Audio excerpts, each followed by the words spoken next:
It's Sports by the Book at the South Point Studio. Here's Jeff Parles and Alex White. Welcome in. I'm Jeff Parles at Sports by the Book. And I'm Alex White. Happy to be with you. So I just prefacing everything by today. Frank Nicotero, we hope, is not angry at Alex. That's all we hope. That's all we hope. If you have no idea what I'm talking about, tune in to Punchlines today at noon. There will be plenty of discussion. Am I still on, Ryan? Am I here? Okay. Yeah, no. You know what? Frank doesn't have a say on that. You're on the show today. Yeah. You're on the show today at noon with Punchlines because you might have some splaining to do for what was the idea of what was a great bit by our guy Ryan McCormick yesterday. Good chance I get a technical today during the show. Hopefully no ejection there. Even though it doesn't take a lot at this point to get an ejection, apparently. On the show today, DB, Danny Burke, joins us, 9:30 as always. Well, hopefully 9:25, Danny. If you're listening to us right now, we'll take you early if you want. Danny Burke will be with us. Baseball for him. It's this individual day, and we'll get into the starting five in a second. Don't swoosh yet, Sean. Don't swoosh yet. But there's some very weird quirks in baseball today that we don't normally see. And now Sean can swoosh it across if he wants. Because we can go into the starting five, and I can tell you what it is. What? We need, you know what we kind of need? We kind of need, like, because credit to Punchlines. There's so many things with music in the background. We need something in that, even if it's a little sound effect. The shooting star, Ryan McCormick making random noises. I don't know. I mean, anything at this point.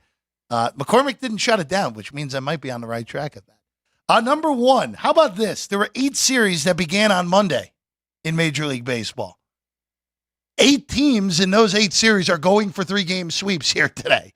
We don't see that very often. 8 teams trying to avoid getting swept. One of those games, including the New York Mets and the Washington Nationals. Now, why am I picking that? It's Patrick Corbin Day. Yeah! Let's see how the Mets managed to mess that one up.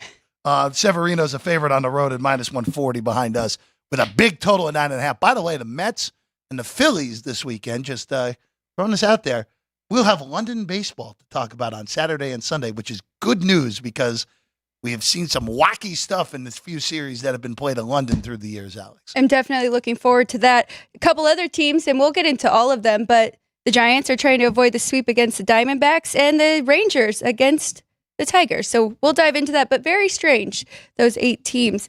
Number 2, though, we have Paul Skeens making his 5th start of the year. The Pirates are a -118 favorite at home against James Paxton and the Los Angeles Dodgers. Total in that game is 8, even though the Dodgers have been really struggling at the plate. Skeens, though, so far this year, 2.45 ERA with 30 strikeouts in just 22 innings pitched. Both of our pitchers got over last night. Both Glasnow and Jones over the strikeout total in a 1-0 win for the Pirates. I was trying to figure out when the last time the Pirates were favored at home against the Dodgers. I couldn't find it. Wow. It's been a while, to say the very least. I have to assume it was one of those wild card years for Pittsburgh, dating back almost a whole decade at this point, because 2014 was the last time that they were in the wild card playoffs. Number 3, on the road tonight, the Aces. Well, yeah, I don't know if you saw on social media, they nearly left Kate Martin at the restaurant last night, the Aces. Not really. A nice little social media gag. Asia Wilson and company on the road in Dallas. Again, Dallas dealing with a whole boatload of injuries, but Agunbalale will be there again tonight for the Wings.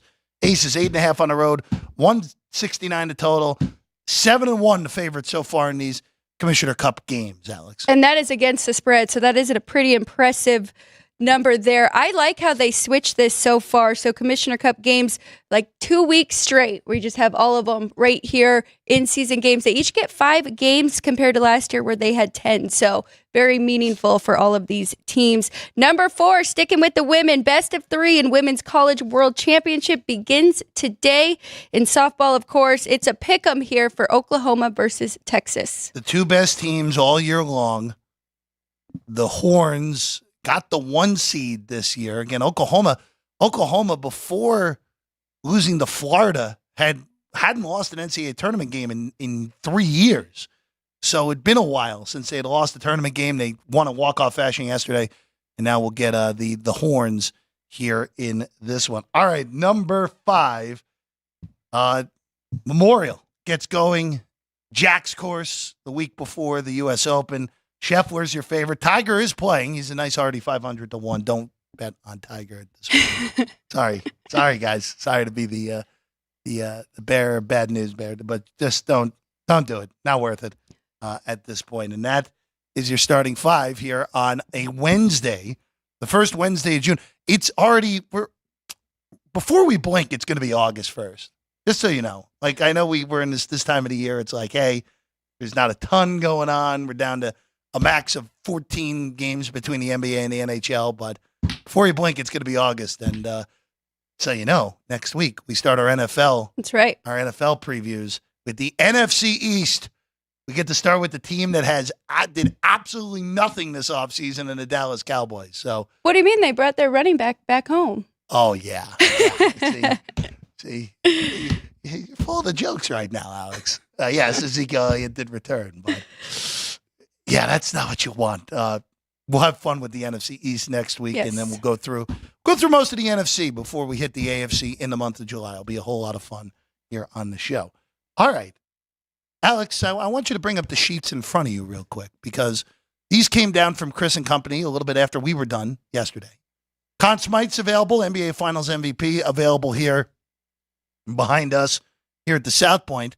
Let's start with the Conn Smythe. Why don't you run through what the numbers are and who the favorites are in this one right now, Alex? So a couple that really stand out, of course, Matthew Tkachuk 5-1, pretty much a favorite on this one. And then Bobrovsky 9-2 here at the South Point. Sam Reinhart 75-1, which seems like good odds on him. McDavid plus 220, no surprise there. Draisaitl 15-2.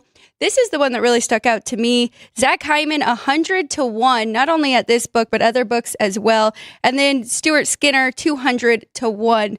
I skipped a few in there. You'll have to get the sheet in, but that's pretty much all of them there. But going back to the Zach Hyman, Jeff, I mean, this is the guy that leads right now in playoff goals. And I know that he has Connor McDavid, who is probably going to have the most assists in this series, but I mean, if you look at last year with Jonathan Marchessault, he had the most goals in the playoffs as well, actually tied with Draisaitl. He ended up winning the Conn Smythe.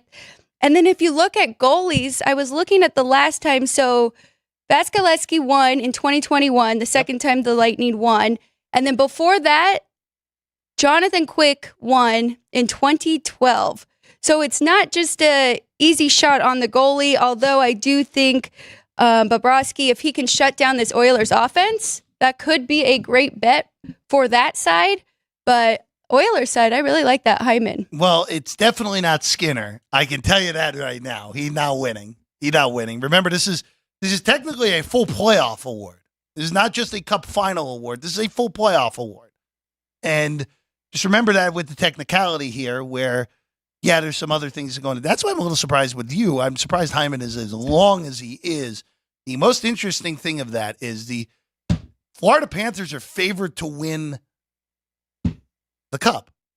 Connor McDavid's the favorite to win the Conn Smythe. The last time a non-winning team had a Conn Smythe winner, we're dating back to 2003. That was John Sebastian Giguère on that miracle run to the Cup final by the Anaheim Mighty Ducks. They lost to the New Jersey Devils in 7. Wasn't Giguère's fault that they lost that series. So that is the last time. Before that, you have to go back all the way to 1987 when Ron Hextall won it. So very rarely this has happened. Remember, they started giving this award out in 1965. It has only happened 4 times where a player on the losing team in the Stanley Cup final won this award. So it's rare. And Florida's favorite to win this series, but McDavid is the Conn Smythe favorite. I understand why that's the case in a lot of books right now, but if you like Florida to win this series, you can't possibly bet McDavid to win the Conn Smythe because history's not on the side and he's not going to win it if that's the case. If there was ever a hockey player, don't you think it would be Connor McDavid that they would? Yeah, but I don't know. I think when this is all said and done, I really do think, and it's strange to say, like, not a lot of goalies historically have won this. You would normally think that the goalies would be the winner more times than not, because what do we talk about all the time? Hot goalie, you Correct. can win it. You can get to a cup final, win a title because of a hot goalie. And as you mentioned, Vasilevsky in 2021, you had back-to-back in 2012 and 2011 with Quick and Tim Thomas, back-to-back. Let's remember some guys with Tim Thomas there. And then you had Cam Ward back in 2006. So it hasn't happened very often post-lockout. But I really do think if Florida wins this series, it's going to be because Bobrovsky has a big series. So I do like Bobrovsky. Said 9-2, so that's plus 450 if you like your normal numbers. I do think that is probably worth a small piece of Bobrovsky if you like Florida to win this series. I'm with you, especially how you brought up that it is the whole playoffs here, and he has had a fantastic run through this. I mean, even to shut down the Rangers like he did, that says enough right there. So if he can do that again with the Edmonton Oilers, which it would take that to win this, I like him on that side as well.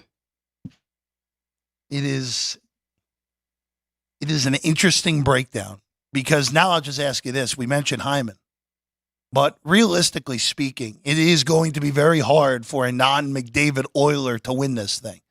You would think Draisaitl would probably be the best other option. He's dealt with injury in this postseason. He's still played well. But I think that's just one of those where Alex, we talked about this on the NBA side, where Luka Doncic is 2-1, and then Kyrie Irving sitting there in the 22-1 range. And it's like, whoa, he feels on the surface like a great bet, but it probably isn't. And Steve Jones brought up the really good point yesterday of like, hey, Luka's going to put up the numbers, and they're going to be loud numbers. It's not none of this quiet nonsense that we see. Kind of the case with McDavid too, where McDavid makes a big impact on these games. Not going to be quiet impacts, and I know that's weird to say with a guy who racks up a ton of assists, but nothing that Connor McDavid does is quiet on the ice. It's very true, but I mean, I just can't get past this Zach Hyman. 14 goals right now in the playoffs. The next person is Draisaitl with 10, and I know McDavid does have 31 points, and that is significantly. That's an absurd amount of points for a playoffs, Alex. Significantly. But I mean, say that Hyman has a hat trick one game. You don't think you think they can pass up giving it to him? Well, remember, this is a voted on award, and when you have voters involved, you can get some weird stuff. Hyman's 101. Evan Bouchard, by the way, was the other guy that I was thinking about. Is he 11 or 12-1 here, Alex, or is he higher 10. than that? He's 10. Yeah, so I don't know if I love it at that number. I still think Bobrovsky is the best bet. And what was Barkov again here? Plus 325. Okay, so Barkov is the short shot if you like a Panther in this postseason, which makes sense because Barkov's been their best player so far. But I would still lean Bobrovsky if we're taking a Panther here. If we're taking an Oiler, I think that's one of those where you just take McDavid and then you can take the bomb on Hyman. I honestly might do that. You can take a very small bet on Hyman. I mean, 100-1. If Hyman somehow wins it, $10, 100-1's $1,000. Like, that's right. You don't have to bet a lot of money to win a reasonable sum back. And I might take a little with McDavid too, because I do think there is a chance in this series he could win it on the losing team. So not too bad having both of them. On the NBA Finals side of things, let's just roll through it real quick behind us. Jason Tatum, the favorite, of course, Alex. But what else on that board looks interesting potentially? Well, Tatum minus 130, Luka 2-1 here, Jaylen Brown 13-2, Kyrie Irving 20-1 here, Derek White 45-1, Porzingis 60-1, and then we've got a lot of triple digits. Holiday 100-1, Horford 200-1, Derek Jones 500-1, Gafford 500-1 at Washington, 300-1, and Derek Lively 500-1. Field 500-1, Jeff. Field's not winning it because everyone you mentioned, if someone outside of who you mentioned wanted, something very strange would have occurred. What would that be? That would be Finals MVP Peyton Pritchard then, right? I mean, that's kind of where we'd be at. Here, just slide that across real quick. The interesting thing here, more so than anything, I just go back to my Kyrie thing. we'll say Drew Holiday at 100-1. That's the best number I've seen on Holiday by a wide margin. Now, I'm not saying Holiday's going to win it, because if he didn't win the Eastern Conference Final MVP, he's probably not winning this one. But that's the best number if you like Drew Holiday. If you think Drew Holiday can lock down either Luka or Kyrie Irving defensively, have enough of an impact offensively, there are worse 100-1 bets than that. Do you give I know you're leaning Mavs. You're in that one. That's the underdog that you think is most live. I think they're more alive. I still like the favorite. Okay. But of the two dogs in these series, I think Dallas is more alive than Edmonton is. Now, it's hockey. Edmonton can absolutely win this series. We know this. We've at every turn so far this postseason, at least I have counted out Edmonton except for round one, and I thought they would lose to Vancouver when they got in a 3-2 hole. They won that series. I thought Dallas was going to beat them up and win that series in 4 or 5. Didn't happen. Credit to Edmonton. I just wonder how much is left in the tank. I think the Mavs have more left in the tank than the Oilers, and Boston hasn't been tested yet this postseason. This is by far the best team they've seen in the playoffs, this Dallas team. But tell me this. This is the best Boston team that has made it this far, right? Compared to the one that played the Warriors? Yeah, I mean, look, it's better than the one 2 years ago. There's an argument for last year, which is weird because they lost to an 8 seed. I don't know. It's strange because you look at the Celtics, you win 65 games. You're supposed to be, if you win the title, you're considered among one of the best teams in the history of the NBA. If you win that many games and then win the title. But it just doesn't have that feel, right? It feels like all right, you're a really good team. You're probably the best in the NBA. But you don't feel like when you're 65-17, you're supposed to feel like an all-time team when you roll through the playoffs at 12-2. That's just like the weird feeling of this postseason so far on the Celtics end, Alex. I agree. And I mean, a lot of people really like the Mavs, and I understand the plus money and the points and how they've been playing. And of course, they have Luka Doncic, who's been playing phenomenal in this postseason, as we've seen in the past. But you're right. I mean, for this team who had this offense all year long, too, that we haven't seen in a long time, there's not very many people talking about Boston. And I'm curious if part of that is the stigma that they can't finish and they can't get it done in the clutch moment. You want to go to baseball real quick? Just go to baseball. We have 8 teams trying to avoid a sweep today. So I'll just ask you this. The only one that stands out, at least in my end here, I'm going to D.C. because it's Patrick Corbin Day.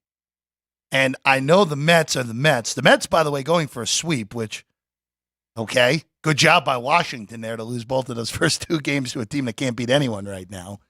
But this is a significant pitching advantage in favor of the Mets in this game. And this is one of those where the Met bullpen is an abomination at the moment, Alex. So it's minus 160 first 5 for the Mets. It's minus 140 full game. This is one of those I would absolutely rather lay the extra juice in the first 5. But the way the Met bullpen has been the last month, the Mets blew 5 games in the month of May where they led by 2 or more runs heading to the 9th inning. It can't happen. Can't happen. No other team had more than 2 in the month of May. They nearly blew 2 nights ago with a big lead. Last night, the tying run was at the dish when they held on. But I would much rather have Severino first 5 minus 160 than full game minus 140 here. I'll go against Corbin in this spot. I don't hate it. I would go either way with the Mets here. That is one team I actually like to bet on today, trying to get the sweep. That's the Mets. And I also like the Phillies because that's a big pitching matchup as well. So Nola and Ashby, Nola's a big favorite, minus 175. So those are 2 that I like. There's a few that I like avoiding the sweep, and that's the Giants with Jordan Hicks compared to the Diamondbacks with Jordan Montgomery. I think you're getting a good price here. There has been some support for the Giants. You're getting a bigger number yesterday, but I think plus 105 is still okay in that one. Rangers, too. I mean, Rangers definitely stuck out to me as well. Trying to avoid the sweep there. Urania against Maeda. Maeda has been a mess this year. Thing with that game, total's been hit under, actually, from 9 to 8.5 on that now, which, again, we're going to start seeing these totals go up. Now, Texas has a roof, so it's a little bit different, but you're going to start seeing totals. And we talked about this yesterday. I mean, look at Boston and Atlanta today. We haven't seen many 10s outside of Denver so far this year, and we have a 10 in a game that's been bet up from 9.5 with Schwellenberger against Pavetta in that game. Making his second start, right, for the Braves here. 0-1, 5 innings pitched so far. So, yes, he'll get his second start at Fenway. So I just will ask you this, because we especially see this usually on weekend series on Sundays, where you have teams trying to avoid sweeps. We have 8 teams trying to avoid sweeps today on a Wednesday. Very rare occurrence. How does that impact your handicapping, Alex? Where do you give a little for a team of trying to avoid a sweep, or do you go the other way and give for the team trying to sweep because, hey, maybe it's a bad matchup, maybe Team A is a lot better than Team B, that's why they're going for the sweep? How does that impact your handicapping when there's a sweep potentially on the board in a baseball series? That's a good question. So my dad already has it factored in if a team is on a winning or losing streak. Okay. Winning streak, he will give them a little bit more. But then if the team that's trying to avoid the sweep here will get 25 cents. Okay. Yes, towards them really playing So hard, that's a trying to pretty avoid it. significant bump. Yes. Wow, Yes. okay. So looking at your Mets here, even giving the Nationals 25 cents, that doesn't give you a play on Washington. It's actually right there, about minus 160. So I think that is a good bet. You have minus 140 on the game or taking the first 5. So yeah, I had to call and reiterate that with him last night after I saw these 8 teams, but just had to double check that, and that's what he's been doing for years. So No, it's because it's always interesting to get everyone who's around the space's opinion on this. I don't, my thoughts on betting baseball in comparison to others. Some spots, they're not all, at least for me, not all equal. There would be some where, again, like today, Patrick Corbin pitching for Washington trumps the fact that the Nats are trying to avoid being swept. So there are pitching dependent things going on as well. I do want to bring up a game that does not involve a potential sweep yet. The Pirates last night won 1-0, by the way. Going to a game where both starting pitchers were great last night. Both our strikeout props were good last night. Jones went over his. Glasnow went over his. By the way, the Dodgers, you want fun real quick with numbers, Alex White? I know what you're going to say. Tyler Glasnow has not gotten a run of support since May 4th. Against the Braves. Yep. The Dodgers have, while Glasnow has been in the game, the Dodgers have scored 0 runs in 5 straight starts. Now, they did win 2 of those games, coming from behind against bullpens. But that's something I haven't seen since Jacob deGrom when he was with the Mets. But Glasnow may win the Cy Young, and they can't score for him at this rate. Didn't score for him last night, a 1-0 loss. The Pirates with Skeen are favorite today against the Dodgers. We'll have to double check it, but pretty sure first time Pittsburgh has been favored against the Dodgers since 2014. I have to double check that. I was not able to get that fully confirmed. But Skeens is favored. And as always with Skeens, we get to bring up the props here, Alex White. 6.5, depending on your book. Some of there's some 7 out there. There's mostly 6.5 juice to the over on Skeens strikeout prop. I don't know how you go under here. No. There's no reason to think that Skeens will get lit up by this Dodger squad. I would be comfortable taking a Skeens over 6.5 minus 130. If you want to take like an 8+, so over 7.5 technically, plus 135 is out there. I would look to the over 6.5 though. I played the same way I would play Jones. Did you see the first 5 for that one? That is a big difference too. If you like the Pirates in the first 5, that is not shocking. I'm happy you brought that up. It's minus 140. Again, don't involve the bullpens. 4.5 first 5. Actually, kind of like that under. In all honesty, Pirates aren't hitting at all. I know you have the elite bats on the Dodger side at the top of the order, but It's not a bad bet. I don't think under 4.5 versus 5 is bad, Alex. So in the past 7 games, the Dodgers have averaged 4 runs, which doesn't seem bad, but for them it is. But they are 6-1 to the under in their last 7 games, so they have been struggling here. I like that under as well, under 8. It's always interesting here. Again, we're at a time of the year where we have more data. The totals are going to go up. By the way, real quick, the Guardians and the Royals, the 2 best teams in the American League Central, as we all expected going into the year, Alex White. Singer and Sandlin is your pitching matchup today. I would take Kansas City as well. That is another one that I like to throw in there. I think you got a nice pitching advantage with Brady Singer at plus 110 on the road. I know the Guardians have been unbelievably good, but I think that would be the way that I would look to play that one. I'm with you. Plus money on the Royals there. I think they should be the favorite, actually, with Singer. We're going to take a quick break. Our guy Danny Burke's going to join us. Also, we'll have your WNBA plays after Danny as well. So make sure to stay tuned for that. DB joins us next. Sports by the Book, South Point Studio. From the South Point Studio, the perfect blend of sports, But I think the Niners are going to wear them down. Detroit Pistons lost their 36 games. comedy, See over-under on that relationship lasting. I'm going to put mayo in the coffee I am beautiful, and a whole lot of Pittsburgh. in Pittsburgh.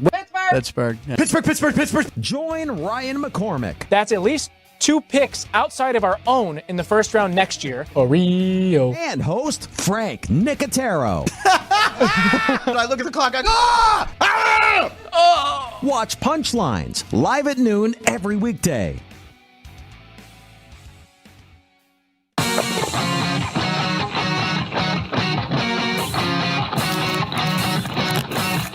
Once you've satisfied your hunger, get ready for more of the hottest casino games in Vegas. Our 24-hour, 30-table non-smoking poker room proudly hosts all the most popular poker games with a variety of betting limits.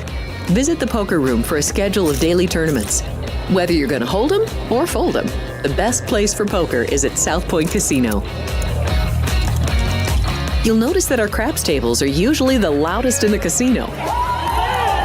If you've never played, join one of our free craps lessons to find out what makes this game so exciting. Check with the craps dealer for schedules and give it a roll. Bingo is also an exciting way to spend your time. We offer 7 sessions of bingo every day. And each session includes a cash ball jackpot, 12 bingo games, a progressive double action game, and a $10,000 bonus coverall. Electronic units are available. If you haven't played bingo with us, give it a try today. Guests can also get in on the action at our one-of-a-kind race and sports books. 2 separate rooms designed to maximize your experience and comfort. Our sports book, with over 400 seats, puts you right in the middle of the action, 24 hours a day.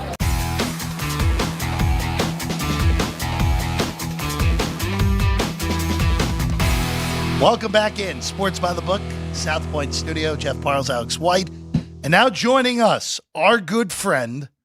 You see him here every week. You saw him on Friday last week. Now he's back in his regular spot here this week. Our guy, Danny Burke. You see him at Burkspeed.com. Burkspeed is the podcast as well. Sporting Tribune. Also, you can see his columns every once in a while. DB, good morning. How is it in lovely Chicago today? Oh, it's not too bad aside from the cicadas just literally drowning out anything when you walk outside. If you see reports about how bad it is, it's 10 times worse than that. I walk out of my house and it's literally deafening when I take my dog on a walk. And then you got them flying at you too, so you got to worry about combating that. It's a nightmare. But aside from the insects, everything's all good, my friend. I will tell you, I am. Granted, we're going to have 100. It's going to be 111 here tomorrow or 112 here tomorrow. True. I will take that over the cicada infestation. It's not even a debate whatsoever. By the way, Danny, I don't know if you saw this video, but credit to our guy Ryan McCormick here. Mm-hmm. They apparently were doing cicada shots of Malort in the White Sox parking lot. Which, I mean, look, if you're looking for ways to watch the White Sox, I guess that's the way to get you through it, right? Yeah, and honestly, if you're looking for a way to make Malort not taste like pure gasoline and add some flavor, that would also be a way to do it. So as disgusting as that is, it doesn't really make it that much grosser for anybody who's had Malort out there, very well. And the best part about when you give somebody a Malort shot for the first time, you take and you go, oh, that's not that bad. And then you have to wait 2 seconds for it to just dissolve and let it sink in. And then the gasoline taste kind of seeps in there. And then you realize how awful it is. But I don't know what's going on at the South Side, Jeff. And apparently neither does their organization. You were nodding along like crazy there, Alex. Have you been subjected to Malort in the past? Oh, that's Andy Martello. Andy Martello from Chicago, yes. Yeah. It's I'm surprised. Well, you know what? It's a thing that is special about Chicago, Danny. You get sometimes you get some drinks that make no sense and they gain popularity. All right, let's go to big. We'll get to the White Sox and the Cubs because you have a pitcher prop on that game. But let's start off with the Giants and the Diamondbacks here first, Danny. As Alex and I pointed out, 8 teams are trying to avoid sweeps today. The Giants are one of them. Jordan Hicks will go against Jordan Montgomery. Montgomery's coming off getting lit up by the Mets over the weekend. But you're looking at a team total here in this game more so than anything. So actually, team total in another play. This one I am looking at the Giants, though. So I do have a wager in this spot. And this is one that I selected actually last night. And I was curious if the market was going to agree with me. And it appears that they have, at least as of this point. I've seen the Giants at about plus 102, plus 105 around there. I got them at plus 114 last night when I was doing my research. And you're right. You bring up a good point. I mean, the Giants are on the brink of getting swept here on the road against the Diamondbacks. So that certainly adds some incentive. But more so, it's the pitching matchup here going against these respective offenses. So Arizona has been a very up and down team when it comes to hitting. Where they've thrived is against the Southpaws. Where they've really taken a back seat is against right-handed pitching. All season, they've ranked 24th in weighted runs created plus against righties. Jordan Hicks has been a revelation for this San Francisco group. 270 on his ERA, his expected ERA, 377, his xFIP 380, batting average of balls in plays just 254, high ground ball percentage of over 53%, and his whip is only at 111. So Hicks is a very trustworthy pitcher in this situation, especially against a very struggling lineup against right-handed pitching. And then you flip the script, right? Jordan Montgomery, like you said, got roughed up in his last outing. He had a 500 batting average of balls in play in that last outing where he gave up 9 hits, 8 runs in 4 innings against your New York Mets, Jeff. But Montgomery on the year has shown signs of weakness. 548 earned run average, 469 ERA. His BABIP all year is over 340. He's walking over 3 batters per 9 innings, and he's got a high whip of 156. Now, since the middle of May, the Giants have feasted against lefties. They rank second in weighted runs created plus against left-handed pitching. Their bullpen is showing signs of improvement, while Arizona's bullpen not as trustworthy. All of this adds to a look at the Giants, and especially the fact that they're catching a plus price made it really, really tempting for me, and I did take a piece of it at plus 114, and if you're still getting plus money, I think it's worth a play here today. I believe this is the team total you are looking at. The Texas Rangers also trying to avoid a sweep against the Tigers. Tigers sent Kenta Maeda to the mound. What do you like, the over in this for the Rangers team total? Yeah, so at one sportsbook, they offered a flat 4 on the team total for the Rangers, minus $1.33. Now, I don't mind the 4 in the hook if you're getting about even money or better, but because of how limited this offense has been as of late, I don't mind giving myself a little bit of a cushion here. But overall, I do expect them to have a good offensive performance, not only because, again, like you mentioned, Alex, I mean, they're facing a sweep. Their offense has been lackadaisical. They should be ready to go for the spot. But Kenta Maeda, the opposing pitcher, allows them an opportunity to potentially see the ball well today. Maeda's 6.25 ERA certainly concerning. His expected ERA 4.84, and his FIP is at 5.84. Very susceptible to giving up the long ball, over 16% on his home run to fly ball ratio. He's not really stranding runners on the bag. They're coming home, 63.6% left on base percentage. So you want that usually above 75% if you're going to be an above average pitcher in that regard. His whip is at 141, and on the road in 4 starts, he's given up 18 earned runs, so 4.5 earned runs allowed on the road this season for Kenta Maeda. Now, again, yes, the Rangers offense has been struggling since May. They've been really bad against right-handed pitching, but if you look at it from the scope of the entirety of the season, they haven't been awful against righties. It's just this recent drought that they've been in, because they're top 12 in weighted runs created plus against righties. If you look from the start of the season to now, it's just from like the middle of May to now, they've really been on this downfall. So hopefully against Maeda, facing a sweep provides them an opportunity to at least get some runs. So that's why I'm going with the team total over 4 with the Texas Rangers today. Danny, because you put in the text to us this morning that this is a strong lean, and we know the record of strong leans are usually in the stratosphere here on the positive end. The Padres will send Dylan Cease to the mound in Southern California in Anaheim against Soriano for the Angels. It's minus 152 behind us, which is the best price by a pretty significant margin. I would say at that price, this is a go on the Padres, right? Yeah, here's the thing. I was looking at this one last night as well, and I believe, who was it, Soriano on the other side for the Angels. And the reason that I didn't pull the trigger on the Padres is because his numbers, Soriano, have actually been pretty solid up to this point. And the Padres were at like minus 142, right around there last evening. And I was very strongly considering pulling the trigger because, again, the Padres facing the sweep. The Padres have their best pitcher, Dylan Cease, taking the bump. And the Angels aren't a good team. It's just the Padres have been shooting themselves in the foot over the past couple of games. Stop me if you've heard that one before, right? So, yeah, I do think realistically they are going to bounce back in this spot. Look, if you're telling me you want to make a bet in this game, that's still the side I'd recommend. Absolutely. And I'd even dabble there with the run line for a little bit of a plus price, especially if you're a little timid laying over minus $1.50. I haven't bet it yet, but you're absolutely right, Jeff. If I stay off this game, they're without a doubt probably winning this spot like 6-2, 6-0, something like that is what's probably going to occur if I completely stay away from this matchup tonight. Looking at your pitcher prop for the day, we talked about the Chicago rivalry a little bit. White Sox gave up 5 runs yesterday to the Cubs. And now Erick Fedde, UNLV's own, takes the mound for the White Sox. What prop do you like for him today?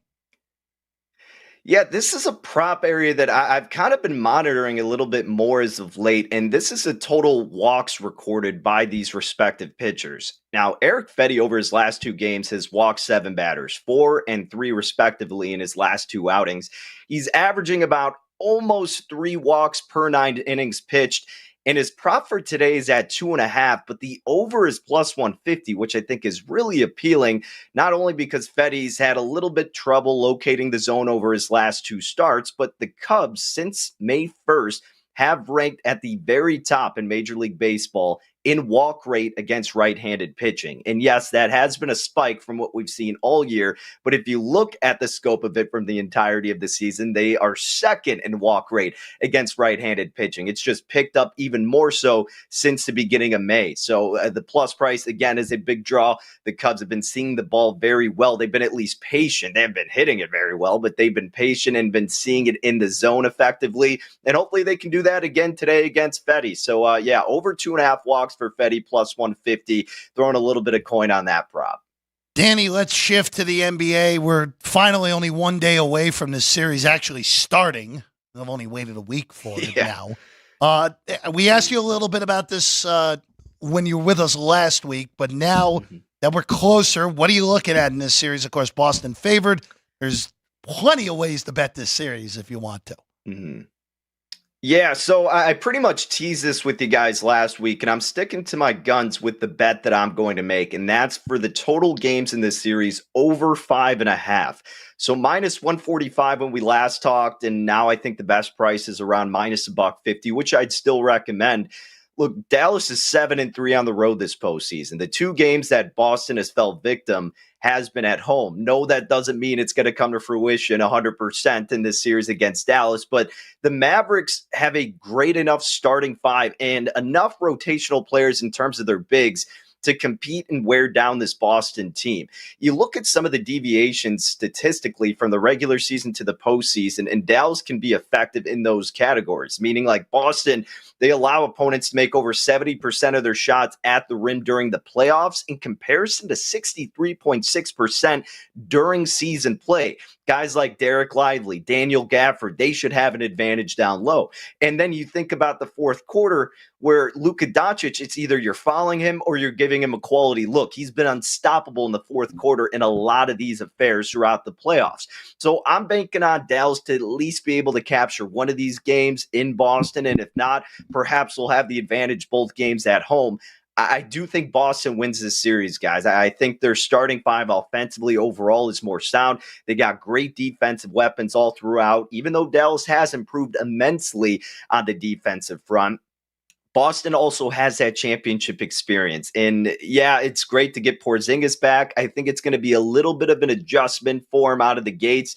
But yeah, Boston's just ready for their time, guys. But again, I'm just hoping that Dallas can make it a competitive series to where we at least get it to 6 games. So over 5.5 is my series prop bet. And then for game one, as I kind of alluded to, the Celtics have been very, very vulnerable at the rim, defending players in that region. Over 70% makes from that spot. Look at the last 3 series. Opposing players who on their respective teams have taken the most shot attempts at the rim.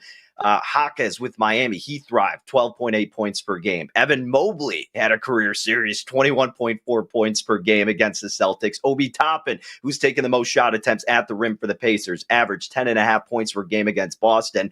I'm taking a piece of Daniel Gafford over 8.5 points in game one. I got plus 102 a little bit earlier in the week. If you're getting plus money on that, I still think it's a viable look, hoping the Bigs can dominate Boston like every other team's Bigs have done up to this point. Danny, let me ask you about the total in this first game. Open 214.5, now up to 215.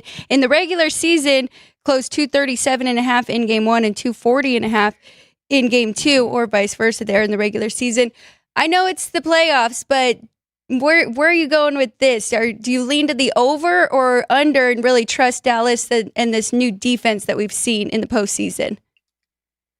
Yeah, Alex, this total's a little tricky from my perspective. Usually in game ones of the postseason, I'm tending to stay away from these totals just to see how the nature plays out. And I want to get an idea for the tempo and how they're going to match up and see it come out and play in real time. I would probably gravitate toward the under to start things off. Both teams figuring each other out, playing a little bit more tightly. Think about a guy like Kristaps Porzingis, someone who may need to get a little bit adjusted. It's not like he was out for so long, but again, it's a freaking NBA Finals, right? There's a lot of pressure, and it's a pretty serious injury that he was coming off of. So I think someone like that may take a little while to get the offensive juices flowing. Again, we mentioned how great Boston's defense has been all year, and then Dallas, they've improved tremendously. Their effective field goal percentage went from like 55% in the regular season to 51.4% in the postseason. So I think shots are going to come at a premium to kick this thing off. When it comes to game 2, 3, and 4, we may be having a different conversation, but it'd be a lean toward the under, no official play, but that's how I'd be capping the total to kick things off for the championship series. He's Danny Burke. Danny Burke 5 on the tweets. Burke's Beat is the website, the podcast. You see him every week with us here on Sports by the Book. Danny, pleasure as always, man. Thanks for hanging with us this morning. Yeah, you bet. Always a blast. Appreciate you guys having me on. Absolutely. Danny Burke, everyone. All right, we're going to take our last break. When we get back, there's 2 games and a W. You have at least one play tonight here on these games. And we'll see what else we get ourselves into on Sports by the Book, South Point Studio.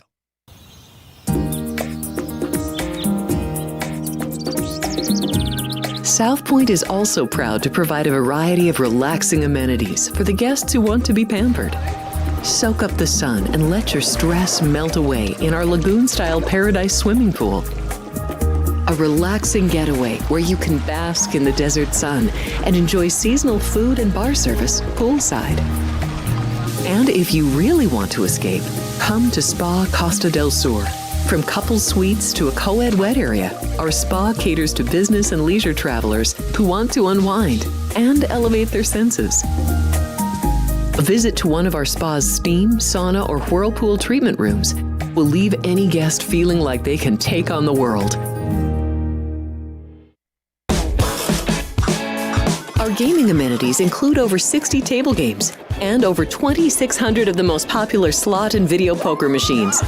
We have penny slots, including the popular Buffalo games, and real machines like Wheel of Fortune, Triple Sevens, and Megabucks. If you prefer video poker, try Deuces Wild, Double Double Bonus, or a variety of multi-denomination games.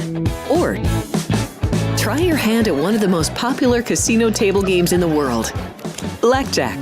Don't let the game intimidate you. Blackjack, also known as 21, is both easy and fun. And our dealers are always happy to assist. And the best part? Blackjack always pays 3 to 2. Next, check out the roulette tables. Roulette is one of the easiest casino games to learn, and so much fun to play. It's a favorite of both beginners and seasoned players. In addition to blackjack and roulette, our casino pit features over 60 popular table games like Baccarat, Pai Gow Poker, 3-Card Poker, Ultimate Texas Hold'em, and Mississippi Stud. So get out of your room and come join in the fun.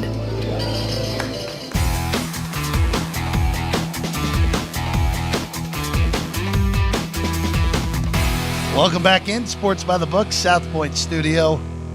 Jeff Parles, Alex White is here as well. Shout out to the crew. Sean, some guy named Caden in the corner over there. Jerry's here as well. We got to get Jerry a Puddles the Duck costume at some point. We're a few months away from college football. We got to get that at some point. McCormick's getting you ready for Punchlines. We'll hear from Ryan McCormick in a few minutes to tell you what's coming up on Punchlines, where we might have a Alex White, Frank Nicotero battle royale here on the show coming at noon.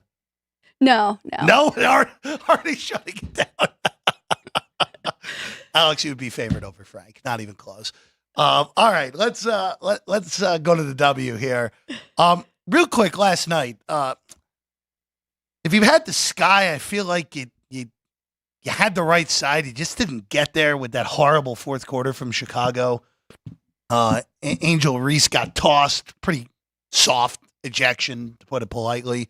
The Sun did what you would have expected the Sun to do to the Mystics. By the way, that game didn't even get into the 140s. Nope. So, no, sweater on the under in that one. And then the Storm really took it to the Mercury.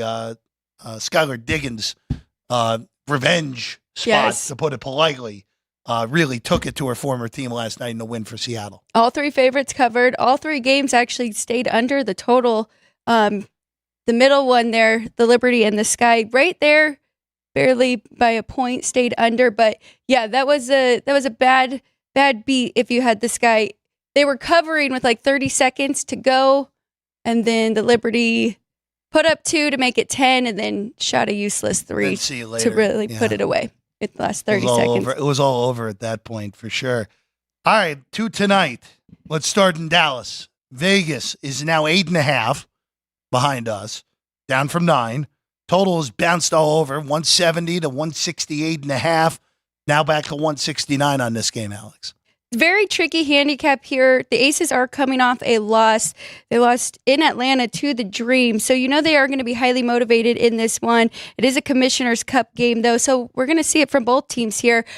I'm going to take the Wings in the first half, though. They have been very good, 5-2 against the spread, covering in the first half. And Dallas is a top rebounding team, third best shooting percentage from the 2. Aces just 2-4 against the spread in the first half and really in the full game. But you never know. I mean, it can get away from you just like we saw with the Liberty. So I'd rather stick with the first half here. You're getting plus 4.5 with the Wings at home. Lean to the over a little bit with these two and how they play as Even well. with but all these unders that have been popping recently. I know. It is tough. Wings, again, battling injury. Not the same team that we expected coming in. Really, Minnesota's been the team that we thought that Dallas was possibly going to be so far this year on the WNBA side. All right, and then in the other game, the Sparks hosting Minnesota. Hello, Lynx. 7 in this one, 260, plus 260 on the Sparks if you want an outright upset, and then 156 on the total here, Alex. I agree with that side. I think that 7 is correct. And then the total as well here at 156. If you got under 158, I think that was the best bet in this game. But I am going to look to see if I can play Sparks team total under so I can be backing the Lynx without having to lay that big number on the road. But I mean, Minnesota has been so good. Top 2% percentage shooting, top 3 as well. 3rd best offensive rating, 2nd best defensive rating. And they've been the best against the spread so far this year. 7-1 covering their Sparks are good. They're pretty aggressive and physical. They've definitely got the height, but looking for a lower scoring game here. They average just 77 points a game, and the Lynx holding teams to just 77. So I'm going to look at their team total and see if that is worth it. If it's somewhere about 79, I'll definitely be going under that. So just bring up a player prop real quick. And Cameron Brink has been a little erratic so far to begin her WNBA career. Had the big games against the Fever and the Wings. Since then, 3 points, 7.6 points, and the rebounds are down as well. But this kind of feels like a game where the rebounds could pop back up. FanDuel's offering a 6+ rebounds prop. Lay $1.15 on Brink. I think that's good to at least just get into the mid-tier if you want to ladder that. 8 is plus 245. 10 is plus 620. You could take a small bite of those apples if you wanted to. I don't mind that in this game. The problem is, and this is the big problem here, Minnesota's pretty efficient offensively, and obviously that would lead to less defensive rebounds potentially if the opposing team is having an efficient shooting game. Very, very efficient. I was going to say, what is Collier's point prop even in this one? But let me see if I can find it. Collier here for this one again. Point prop, and her rebounds is 10.5. Wow. Collier's 22.5. Her rebounds I see 10.5. I don't see her. Points are 22.5. 22 is 22.5. Yeah. I don't hate that at all. You'd go over. Yeah. Okay. She's been very, very good. But yeah, I mean, it's interesting. So I've been following the Dogs in the WNBA. And with these Commissioner Cups starting now, and we talked about it is going to even out here. So now Dogs 28, 22, and 1 on the season with, of course, the favorites covering 7-1 in these Commissioner Cup games since Saturday. Just ask you this real quick because you just said, yeah, this will even out. But again, with these more important games, doesn't that usually skew to the better team, at least early in the season? So wouldn't you expect what are we right now? It's only one underdog has covered. Correct. And that was Indiana in the first game of this. Correct. As a 1-point dog at home. So it's essentially a pick game. So, yeah, of course the numbers will even it out, but this is only a 5-game sample size for each team. So maybe we do end up with some outlandish numbers here in favor of the favorites in this Commissioner Cup. Well, and that's what I mean. So when the season started, it was Dogs really covering, right, and keeping it close. But because of the Commissioner Cups, yes, it's definitely so it's really, even though some people may say that this is going to be this sample size is going to be whoa, and we're going to have to remember this when the Commissioner Cup comes around moving forward. Because you mentioned in the open, it used to be 10 games. It used to be home and road with everyone. Now it's just 5. It's just a smaller thing like the NBA did.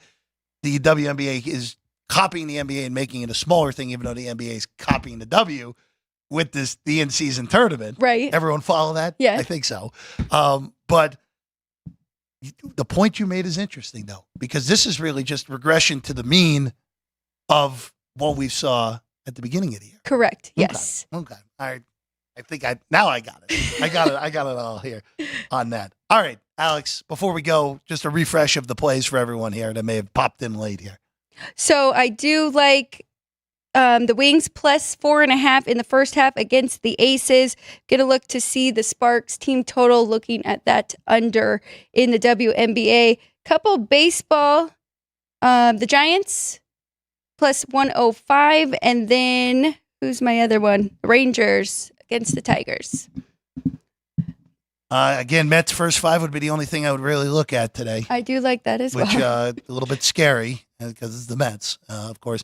Mets and Phillies, by the way, on Saturday. I can't wait for this to break it down because remember the London games, the first year of it, they couldn't. The first game, the total went over in the first inning. Yes. And then they couldn't make the total high enough in the second game, and it still went over.